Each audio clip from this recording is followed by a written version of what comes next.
Espiritismo, a caminho da luz. Estudando o Livro dos Espíritos, Allan Kardec. Questões 01 a 1019. Se gostaram, deixe seu like, compartilhe e se inscreva no canal. Bom estudo. O Livro dos Espíritos, parte 2ª, capítulo 5. Considerações sobre a pluralidade das existências. 222. O dogma da reencarnação, dizem algumas pessoas, não é novo. Foi tomado de Pitágoras. Nós nunca dissemos que a doutrina espírita é invenção moderna. Os fatos espíritas, o espiritismo, sendo uma lei da natureza, deve existir desde a origem dos tempos. E sempre nos esforçamos para provar que se encontram traços dele desde a mais alta antiguidade. Pitágoras, como se sabe, não é o autor da metempsicose. Ele a tomou dos filósofos indianos e egípcios, que a conheciam desde tempos imemoriais. A ideia da transmigração das almas era uma crença comum, admitida pelos homens mais eminentes. Por qual meio chegou até eles? Foi por revelação ou por intuição? Não sabemos. Mas seja como for, uma ideia não atravessa os tempos e não é aceita por inteligência de elite se não tiver algo de sério. A antiguidade dessa doutrina seria mais uma prova a seu favor do que uma objeção. Todavia, entre a metempsicose dos antigos e a doutrina moderna da reencarnação, há, como se sabe, uma grande diferença que os espíritos rejeitam de maneira mais absoluta. É a transmigração da alma do homem para os animais e vice-versa. Os espíritos, ao ensinarem o dogma da pluralidade das existências corporais, renovam, portanto, uma doutrina proveniente das primeiras idades do mundo e que se conservou até os nossos dias no pensamento íntimo de muitas pessoas. Os espíritos apenas a apresentam sob um ponto de vista racional, mais de acordo com as leis progressivas da natureza e mais em harmonia com a sabedoria do Criador, livre de todos os acessórios da superstição. Uma circunstância digna de nota é que não foi apenas este livro que os espíritos a ensinaram nos últimos tempos. Já antes da sua publicação, numerosas comunicações semelhantes haviam sido obtidas em diversos países e depois se multiplicaram de forma extraordinária. Seria talvez o caso de examinarmos aqui as razões porque todos os espíritos não parecem estar de acordo sobre esta questão. Mais à frente, voltaremos a este assunto.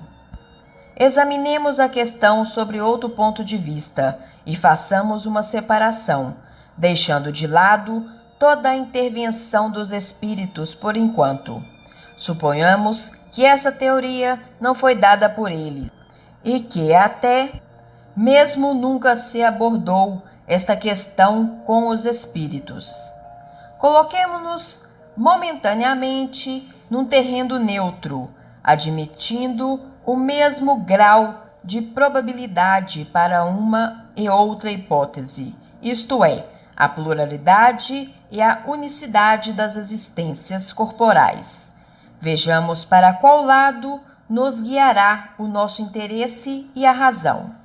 Certas pessoas rejeitam a ideia da reencarnação pelo único motivo de que ela não lhes convém, dizendo ser-lhes suficiente uma só existência e que não gostariam de recomeçar outra parecida. Reconhecemos que o simples pensamento de reaparecer na terra as faz pular de furor. É compreensível que o simples pensamento de terem de reaparecer na terra as faça ficar furiosas. Mas a estes convém apenas lembrar-se acaso Deus, para reger o universo, tenha que pedir-lhes conselho ou consultar seus gostos. Portanto, de duas coisas uma: ou a reencarnação existe ou não existe. Se existe, embora as contrarie, será preciso enfrentá-la, sem que Deus lhe peça permissão para isso. Essas pessoas parecem-se com um doente que diz: sofri o bastante por hoje, não quero mais sofrer amanhã. Mas, apesar de seu mau humor, não terá. Por isso, que sofrer menos amanhã e nos dias seguintes, até que esteja curado. Portanto, se tiverem de viver de novo, corporalmente, reviverão, reencarnarão, protestarão inutilmente, como a criança que não quer ir à escola, ou o condenado para a prisão. Será preciso que passem por isto. Objeções semelhantes são muito ingênuas para merecer um exame mais sério. Diremos, entretanto, para tranquilizá-las, que o que a doutrina espírita ensina sobre a reencarnação não é tão terrível quanto lhes parece. Se a estudassem a fundo, não ficariam tão assustadas. Saberiam que a condição dessa nova existência depende delas. Serão felizes ou infelizes de acordo com o que tiverem feito aqui na Terra, e podem, a partir dessa vida, se elevar tão alto que não temerão mais a queda no lodaçal. Supomos falar a pessoas que acreditem num futuro qualquer depois da morte, e não aquelas que tomam o nada por perspectiva ou que querem fazer desaparecer sua alma num todo universal, sem individualidade, exatamente como as gotas de chuva somem no oceano. Se, portanto, acreditais num futuro qualquer, não admitireis, sem dúvida, que seja o mesmo para todos. Porque, senão, onde estaria a utilidade do bem? Por que se reprimir? Por que não satisfazer a todas as paixões, todos os desejos, mesmo à custa dos outros? Uma vez que por isso não se ficaria nem melhor nem pior? Credes, ao contrário disso, que esse futuro será mais ou menos feliz ou infeliz, de acordo com o que tivemos feito durante a vida? Tendes a esperança de que seja tão feliz quanto possível, uma vez que é pela eternidade? Teríeis, por acaso, a pretensão de vos considerar um dentre os homens mais perfeitos que já existiram sobre a terra, e de ter, assim, o direito de alcançar imediatamente a felicidade suprema? Dos eleitos? Não. Admites que existem homens com valores maiores do que os vossos e que têm o direito a um lugar melhor, sem que, com isso, estejais entre os condenados. Pois bem, colocai-vos mentalmente por um instante nessa situação intermediária, que seria a vossa, como acabastes de reconhecer, e imaginai que alguém venha vos dizer: sofreis, não sois tão felizes quanto poderíeis ser, enquanto tendes diante de vós seres que desfrutam de uma felicidade perfeita. Quereis mudar vossa posição com a deles? Sem dúvida, direis: que é preciso fazer? Muito pouco, muito simples. recomeçar o que fizestes mal e procurar fazê-lo melhor.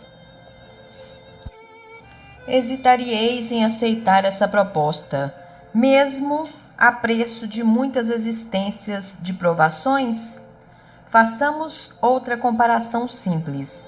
Se viesse dizer a um homem que, embora não estando entre os últimos dos miseráveis, sofresse privações pela escassez de seus recursos, eis ali uma imensa fortuna, podeis dela desfrutar, sendo preciso, para isso, trabalhar arduamente durante 1 minuto. Mesmo o mais preguiçoso da terra diria sem hesitar: trabalharei 1 minuto, 2, 1 hora ou 1 dia se for preciso. Que importa isso, se vou terminar minha vida na abundância? Portanto, o que é a duração da vida corpórea perante a eternidade? Menos de 1 minuto? Menos de 1 segundo? Temos visto algumas pessoas raciocinarem deste modo. Deus, que é soberanamente bom, não pode impor ao homem recomeçar uma série de misérias e dificuldades. Por acaso, consideram essas pessoas que há em Deus mais justiça e bondade quando condena o homem a um sofrimento perpétuo por alguns momentos de erro, do que quando lhe dá os meios de reparar suas faltas? 2 industriais tinham, cada um operário, que podia aspirar a tornar-se sócio da empresa. Aconteceu que esses 2 trabalhadores empregaram certa vez muito mal o dia de trabalho e merecia ambos ser despedidos. Um dos patrões despediu o operário, apesar de suas súplicas, e este, não tendo mais encontrado trabalho, morreu na miséria. O outro disse ao seu empregado: perdeste 1 dia de serviço, tu me deves um outro como recompensa. Fizeste mal o teu trabalho, me deves a reparação. Eu te permito recomeçar. Trata de o fazer bem, e eu te conservarei, e poderás sempre aspirar à posição superior que te prometi. É necessário perguntar qual dos 2 patrões foi o mais humano. Deus é a própria clemência. Seria mais impiedoso do que um homem? O pensamento de que nosso destino está fixado para sempre em razão de alguns anos de provação, até mesmo quando não tenha dependido de nos alcançar a perfeição na terra, tem algo de desanimador, enquanto a ideia oposta é eminentemente consoladora, porque nos dá a esperança. Desse modo, sem nos pronunciarmos a favor ou contra a pluralidade das existências, sem dar preferência a uma hipótese ou outra.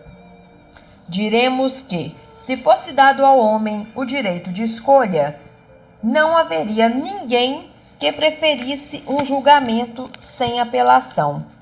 Um filósofo disse que, se Deus não existisse, seria preciso inventá-lo para a felicidade dos seres humanos. O mesmo se pode dizer da pluralidade das existências. Mas, como já ficou dito, Deus não pede nossa permissão, não consulta nossa vontade. Ou isto é ou não é.